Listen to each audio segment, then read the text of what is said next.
बिस्मिल्लाहिर्रहमानिर्रहीम, अस्सलाम वालेकुम नाज़रीन। आप यूट्यूब चैनल देख रहे हैं। मैं इमरान खान हूँ। फ्लू है मुझे, थोड़ा बोलने में थोड़ा सा दिक्कत हो रही थी, लेकिन फिर भी मैं कोशिश करता हूँ कि इस वीडियो में इंफॉर्मेशन बड़ी इंपॉर्टेंट है वो आप तक पहुँच जाए। एक तो ये है कि शहबाज शरीफ साहब को मैंने इतने गुस्से में नहीं देखा जितने गुस्से के अंदर वो अब बोल रहे थे। बहुत गुस्से में थे। उन्होंने कहा अदलिया का दोहरा मेयार नहीं होना चाहिए, इंसाफ के बगैर मुल्क आगे नहीं चल सकता। और मैंने कभी शहबाज शरीफ को इतने गुस्से में पब्लिक के लिए नहीं देखा। मैंने जब उनको पब्लिक के लिए बात करते हुए देखा तो मैंने देखा कि वो ड्रामेबाजी से कोई माइक गिरा देंगे, कोई स्टेज गिरा देंगे, कोई डांस करके दिखा देंगे, मुख्तलिफ चीज़ें वो करते रहते हैं। लेकिन इस दफ़ा मैंने उनको बहुत गुस्से में देखा। और गुस्सा किस बात का है कि बेटे को निकाल दिया। और बेटे को किस सीट से निकाला? वज़ीर आला पंजाब की सीट से निकाल दिया। इतने गुस्से में है कि उन्होंने करारदाद मंजूर कर ली है कौमी असम्बली में कि अदलिया के इख्तियारात को महदूद किया जाएगा। शहबाज शरीफ ने बड़े अहम मुतालबात किए, बड़ी अहम बातें की, बड़ा रोला डाला, अदलिया के ऊपर बहुत कीचड़ उछाला। ये भी कहा कि मेरे दिल के अंदर बड़े राज हैं, मैं राज बाहर नहीं उगलना चाहता। ये उसी तरह की धमकियां जैसी नवाज शरीफ साहब भी देते थे एस्टेब्लिशमेंट को, तो ये उससे मिलती जुलती चीज़ें हैं। बहरहाल लगता है अपनी ज़िंदगी के जो सियासत है उसके आखिरी हिस्से के अंदर ये जो बड़े बड़े सियासतदान हैं इनको सिर्फ अपने बच्चों की फ़िक्र है और किसी बात की फ़िक्र नहीं है। यानी आसिफ अली जरदारी साहब ने पिछले दिनों अपनी ख्वाहिश का इजहार किया। उन्होंने कहा मैं चाहता हूं कि अपनी ज़िंदगी में बिलावल भुट्टो जरदारी को वज़ीर आज़म बनता हुआ देखूं। यार आप लीडर हैं, आपकी ख्वाहिश होनी चाहिए कि मैं अपनी ज़िंदगी में ये देखूं कि सिंध में कोई बच्चा स्कूल से बाहर ना हो। ये ख्वाहिश नहीं है कि मैं ये देखूं कि सिंध में सेहत के तमाम मसाइल हल हो जाएं। ये ख्वाहिश नहीं है कि मैं ये देखूं कराची एक जदीद तरीन शहर बन जाए। इस ख्वाहिश का इजहार नहीं किया कि मैं ये देखूं कि कराची और सिंध अमन का गहवारा बन जाएं। ये ख्वाहिश का इजहार नहीं किया कि सिंध के किसानों की ज़िंदगी बदल जाए। ये ख्वाहिश का इजहार नहीं किया कि कोई एक साल ऐसा है जब थर में भूख और प्यास से कोई बच्चा ना मरे। ऐसी किसी ख्वाहिश का इजहार नहीं किया। एक अजीब आदमी है जो अपने आप को लीडर कहता है और लीडर कहते हुए उसकी जो ख्वाहिश है वो ये है कि मरने से पहले मैं अपने बेटे को वज़ीर आज़म बनते हुए देखना चाहता हूं। कितनी खुदगर्ज और नाजायज़ ख्वाहिश है। और ये वो ख्वाहिश है कि हज़ारों ख्वाहिशें ऐसे कि हर ख्वाहिश पे दम निकले। ये उन हज़ारों ख्वाहिशों के ऊपर एक भारी ख्वाहिश है कि बिलावल को वज़ीर आज़म बनाना है। ये मेरी मरने से पहले एक ख्वाहिश है। और मरने से पहले कोई अच्छा काम करने की ख्वाहिश करें कि मैं मरने से पहले सिंध को ये देना चाहता हूँ, मरने से पहले पाकिस्तान को ये देखना चाहता हूँ, मरने से पहले गरीब आदमी की ज़िंदगी बदलना चाहता हूँ, मरने से पहले गरीब को तालीम देना चाहता हूँ, सेहत की सहूलियत देना चाहता हूँ, ज़िंदगी देना चाहता हूँ, तहफ़्फ़ुज़ देना चाहता हूँ, इज़्ज़त का रोज़गार देना चाहता हूँ, रोटी कपड़ा और मकान देना चाहता हूं। यह ख्वाहिश नहीं है। ख्वाहिश है कि मेरा बेटा वज़ीर आज़म पाकिस्तान बन जाए, बनाया हुआ वज़ीर खारजा उनको भी। और उधर शहबाज शरीफ साहब की ख्वाहिश क्या है? मेरा बेटा वज़ीर आला पंजाब बन जाए। मैंने वैसे बेटों बेटियों की किस्मों भी ना एक छोटी सी चीज़ आपके सामने रखता हूं। इन बच्चों ने किया क्या अपने सियासतदान माँ बाप के साथ? ये इंतहाई नालायक नस्ल पैदा हुई है, एक दो बंदों को छोड़ के। मरियम नवाज जब से सियासत में आई हैं अपने वालिद की सियासत का बेड़ा गर्क कर दिया है। अगर आप पिछले 7-8 साल उठाकर देखें तो जितनी मार नवाज शरीफ को मरियम की वजह से पड़ी है उतनी मार उनको कभी किसी की वजह से नहीं पड़ी। इनको जो इलेक्शन लड़ने भेजा वो हार गए। जनरल इलेक्शन वो हार गए, गिलगित बल्तिस्तान वो हरवा दिया, कश्मीर का इलेक्शन वो हरवा दिया, ये ज़िमनी 20 सीटों के ऊपर लड़े वो हरवा दिया, और अब दोबारा से उन्हीं के ऊपर इंसार कर रहे हैं। तो बात बड़ी सादी है कि मरियम नवाज अपने वालिद के लिए कोई सियासत के अंदर नेक नामी का बायस नहीं बनी। हमजा शहबाज आप देख लें कि वज़ीर आला पंजाब बनाया भी शहबाज शरीफ ने, 2-3 महीने मिले भी तो कोई एक काबिल जिक्र काम नहीं कर सका, सवाए इसके कि 25 तारीख को पुलिस के साथ मिलकर जो आम शहरी हैं उनको इतना मरवाया, उनके ऊपर इतना टॉर्चर करवाया कि पूरा का पूरा पंजाब उनके खिलाफ हो गया। एक ऐसे बंदे को वज़ीर आला बनाया शहबाज शरीफ ने अपने बेटे को कि जिसके निकाले जाने के ऊपर किसी चौक में 4 बंदे इकट्ठे नहीं हुए एहतजाज के लिए। यह हमजा शहबाज है जिसने अपने वालिद की नेक नामी को खाक में मिलाया है। और भी लोग हैं, बिलावल भुट्टो जरदारी, जो भुट्टो खानदान है उसकी सियासत बड़ी शानदार सियासत रही है। बेनज़ीर भुट्टो ने बड़ी कमाल सियासत की है, लेकिन बिलावल भुट्टो जरदारी ने अपनी जमात को PMLN की कभी A टीम और कभी B टीम बना दिया है और उनके साथ मिलकर अब काम कर रहे हैं। जिन चीज़ों के खिलाफ जुल्फ़िकार भुट्टो और बेनज़ीर भुट्टो आवाज़ उठाती थी उन सारी चीज़ों के साथ शामिल हो गए हैं। तो बिलावल ने भी बिल्कुल एक मायूसी पैदा की है, मुनसलाई एक यानी अपने माँ बाप के लिए कौन से बच्चे फ़ायदेमंद हैं और कौन से नुकसानदेह हैं। मोहनिस इलाही ने अपने खानदान की डूबती हुई सियासत को जिंदा कर दिया। मैं कैसे जानता हूं मोहनिस को फर्क पता क्या है? बाकी सबको सोने का चम्मच मिला है। मरियम नवाज को पहले दिन बताया गया लीडर हो तुम, जाओ जाके रूल करो। हमजा शहबाज को पहले दिन बताया गया लीडर है जनाब आप, जाइए जाके अपनी पार्टी के अंदर नारे लगवाइए शेरां दे पुत्र शेर। बिलावल को भी यही हुआ, आते ही चेयरमैन बना दिया एक पर्ची के ऊपर, जनाब ये वसीयत है बना दो चेयरमैन। किसी को नहीं पता वसीयत कहां से आई, लेकिन चेयरमैन बन गया पार्टी के। मोहनिस इलाही जो है, मैंने इसको अपनी आंखों से देखा है कि इसके गांव के अंदर एक इलेक्शन हो रहा था, टिकट काफ लीग ने दिया हुआ था उम्मीदवार को, वो टिकट हार गए थे, सीट हार गए थे। नून लीग और काफ लीग का मुकाबला था। तो मोहनिस इलाही अपने घर के पास वाले पोलिंग स्टेशन में पोलिंग एजेंट के तौर पे बैठा हुआ था। पोलिंग एजेंट, पार्टी के लीडर का बेटा पोलिंग एजेंट बना हुआ है एक वर्कर के इलेक्शन में, और वहां पे इसने दोबारा गिनती करवाई थी और अपना पोलिंग स्टेशन जीत कर आया था। तो ये एक पॉलिटिकल ट्रेनिंग होती है। मोहनिस इलाही ने अपने बाप की सियासत को बचाया है, वरना वो भी चौधरी शुजात की तरह अपनी सियासत को एक अंधेरे में ले जा सकते थे, लेकिन बरवक्त फैसला किया और अपने बाप की इज्जत बचाई और सियासत भी बचाई। आज उनके वालिद जो है वजीर आला पंजाब है। तो ये फर्क है इन बच्चों के अंदर।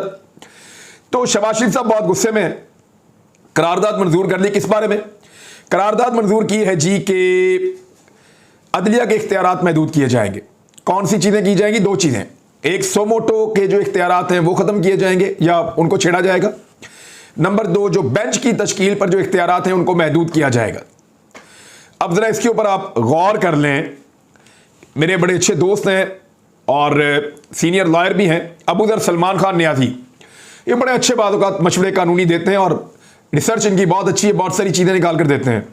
मुझे अरशद शरीफ साहब ने इनसे मिलवाया था और ये बड़े ज़हीन आदमी हैं। इन्होंने जनाब लिखा है कि जो सोमोटो की ताकत है ये ओरिजिनेट होती है, ये जहां से निकलती है, ये आर्टिकल 184(3) है, 184(3) आइन का आर्टिकल है। जब आप आइन में तरमीम करते हैं तो आपको 2/3 अक्सरियत चाहिए होती है। तो आप जितनी मर्जी करारदादें पास कर दें, आप अदालत के सोमोटो इख्तियार के अंदर या खुद नोटिस का इख्तियार जो है अदालत का, उसके अंदर छेड़छाड़ इसलिए नहीं कर सकते क्योंकि आपके पास 2/3 अक्सरियत नहीं है, आपके पास सिर्फ 2 वोटों की अक्सरियत है। जिस वक्त 2 वोट आपके गए, आपकी हुकूमत फारिग। और जहां तक बात है ये जो बेंच बनता है, तो वो जो जुडिशियल स्क्रूटनी, ये मुमकिन नहीं है। ये चीजें उन्होंने कहा जी बैकफायर करेंगी। सलमान न्याजी कह रहे हैं कि ये चीजें, अबू ज़र सलमान न्याजी की ये चीजें बैकफायर करेंगी, इसका कोई फायदा नहीं है और ये थूक कर चाटना पड़ेगा पीडीएम की जमातों को। गवर्नर राज के मामले पर अच्छी खासी तबीयत साफ हो गई है। तमाम आईनी और कानूनी माहिरीन जो हैं उन्होंने साफ कहा कि यह नहीं लगाया जा सकता। इसके ऊपर आपकी ख्वाहिश तो हो सकती है, लेकिन ऐसे ना गवर्नर राज लगता है, ना ऐसे गवर्नर राज लगाया जाता है। बिलावल भुट्टो जरदारी ने एक नया जिम्मा उठाया है और यह जिम्मा आसिफ अली जरदारी ने और बिलावल ने मिलकर उठाया है। बेड़ा गर्क करने का फैसला किया है पीएमएलएन का। पहले उनको पब्लिक के अंदर गैर मकबूल किया, उनसे गैर कानूनी तौर पे पब्लिक के ऊपर टॉर्चर करवाया, फिर उनसे महंगाई के फैसले करवाए, फिर उनसे मुश्किल फैसलों के नाम के ऊपर अवाम की कमर तोड़ दी। और ये सारा कुछ करने के बाद जब पीएमएलएन को फुल गालियां पड़ रही थी तो लोटों को टिकट दिलवा के उनको इलेक्शन भी हरवा दिया। और उसके बाद आसिफ अली जरदारी साहब ने एक धांधली के जरिए से एक जाली हुकूमत बनाई। 2 दिन बाद वो भी गिर गई सुप्रीम कोर्ट के फैसले के नतीजे में। अब पीएमएलएन का मुकम्मल बेड़ा गर्क करने के बाद इदारों से उनकी लड़ाई करवाने का प्लान है। पीएमएलएन को भी समझ नहीं आ रही, अभी भी समझ नहीं आ रही पीएमएलएन को। और अब बिलावल भुट्टो जरदारी बढ़ चढ़कर अदलिया पे हमले कर रहे हैं और कार्रवाई डलवाएंगे पीएमएलएन से। उन्होंने कहा अदलिया का काम तशरीह करना है, तरमीम लाना नहीं है। ऐसा नहीं हो सकता 3 जज आइन तब्दील कर दे। कोई आइन तब्दील नहीं हुआ, सिर्फ और सिर्फ आइन की तशरीह हुई है और आइन के अंदर वही लिखा है जो हो चुका है। यानी जब एक बेंच फैसला दे कासिम सूरी के खिलाफ, डिप्टी स्पीकर के खिलाफ, तो ठीक है, और वही बेंच फैसला दे दोस्त मदारी के खिलाफ तो गलत है। और दोस्त मदारी तो मुझे याद है कि उसके खिलाफ तहरीक तो एतमाद अब आने वाली है और उसके ऊपर वोटिंग करवाने का फैसला कर लिया गया है। तहरीक अदम एतमाद पे दोस्त मदारी के खिलाफ जिस वक्त वोटिंग होगी उड़ जाएगा, फारिग हो जाएगा, क्योंकि दोस्त मदारी के सभी खिलाफ हो गए हैं। पीएमएलएन के अंदर से भी लोग उसको पसंद नहीं कर रहे हैं जिस तरह की वो हरकतें कर रहा है। तो इसके बाद दोस्त मदारी के फारिग होने के बाद वो सिर्फ एक एमपीए रह जाएगा और अगले इलेक्शन में वो कैसे जीत कर आएगा ये भी एक बहुत मुश्किल चीज दिखाई दे रही है। दोस्त मजारी के साथ तो ये होने जा रहा है, सब्तैन खान जो हैं ये पहले वजीर जंगलात थे और पंजाब के अंदर, और इमरान खान साहब के ये साथी हैं और इनका ताल्लुक है मियां वाली से। और उसके अलावा इमरान खान साहब इसको माजी में कंसिडर कर चुके हैं वज़ीर आला पंजाब बनाने के लिए भी। तो अब जो है वो सब्तैन खान साहब को स्पीकर पंजाब असम्बली का ओहदा दिया जा रहा है। स्पीकर पंजाब असम्बली वो बनेंगे। जियो न्यूज़ ने एक दावा किया है और उनका दावा यह है कि कबल अज़ वक्त इंतखाबात जो हैं, वक्त से पहले इंतखाबात, ये नवाज शरीफ साहब चाहते हैं और उनकी ये ख्वाहिश है कि हो जाएं। लेकिन शहबाज शरीफ साहब और उनके लोग जो हैं मेरी इत्तला के मुताबिक वो नहीं चाहते कि कबल अज़ वक्त इंतखाबात हों। अब दोनों अपनी अपनी गेम कर रहे हैं। जितनी देर इंतखाबात आगे जाएंगे उतना ज़्यादा नून लीग का कचूमर निकलता चला जाएगा। डॉलर का रेट आज का आप देख लें, आज जो डॉलर का रेट है वो 238 रुपए पर पहुंच गया है।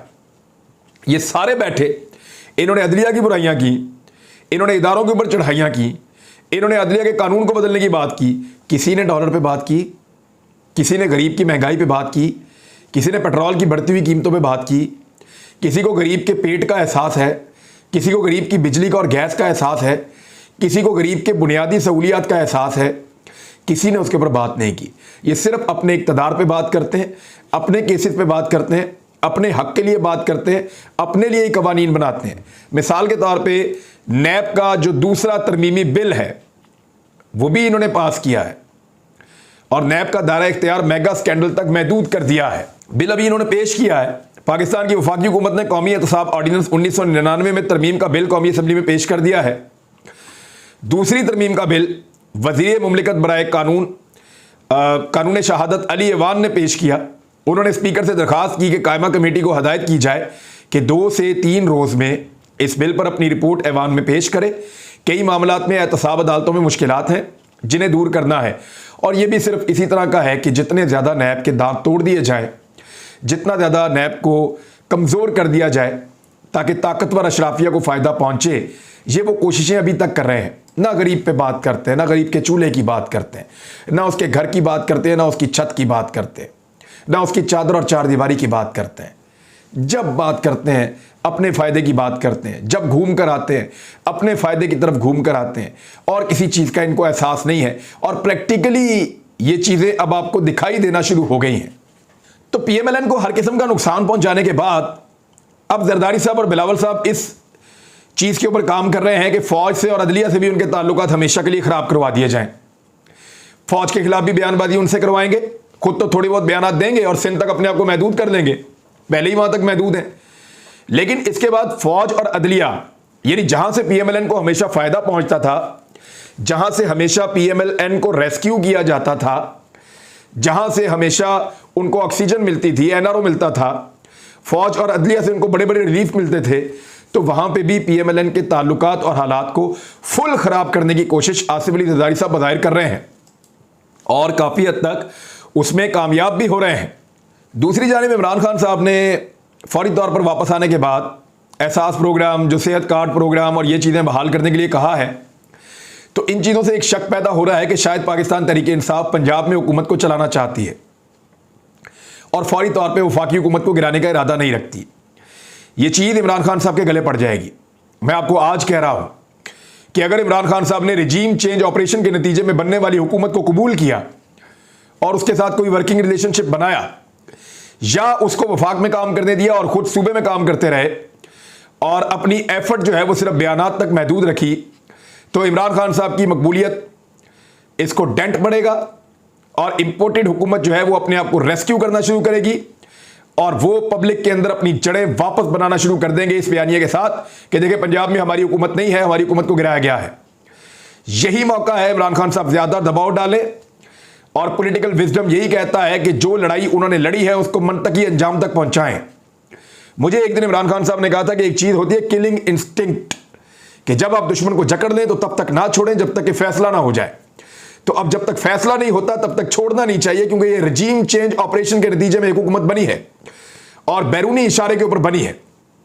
ऐसी हुकूमत का यहां रहना हमारी गैरत को गवारा नहीं करता। इसीलिए मैं और मेरे बहुत सारे सहाफ़ी दोस्त इस लड़ाई के अंदर खड़े हुए थे कि हमारी गैरत ये कह रही थी कि हम ये नहीं मानेंगे कि पाकिस्तान में कोई बाहर से इशारा करे और एक हुकूमत बन जाए और 2 नंबर तरीके से पैसा, ताकत, लालच इस्तेमाल करके बने। तो हम खड़े हो गए थे। लेकिन अगर अब इसके ऊपर कोई कंप्रोमाइज होता है तो सिचुएशन आप आने वाले दिनों में मुख्तलिफ होती हुई देखेंगे। वैसे मैंने आज देखा है कि पीडीएम की जो जमातें हैं उनकी हालत इंतहाई काबिल रहम है और यही मौका है कि उनकी भी जान छुड़ाई जाए और पाकिस्तान की भी जान छुड़ाई जाए और एक नए इंतखाबात के जरिए से पाकिस्तान में ऐसी हुकूमत बनाई जाए जिसके पास पब्लिक का मैंडेट हो, जिसके बाद पाकिस्तान आगे की जानिब बढ़े। यही पहला और आखिरी हल है। जो कोई और मशवरा दे रहा है वो गलत मशवरा दे रहा है। अब तक के लिए इतना ही। अपना ख्याल रखिएगा, अपने इस चैनल का भी। अल्लाह हाफ़िज़।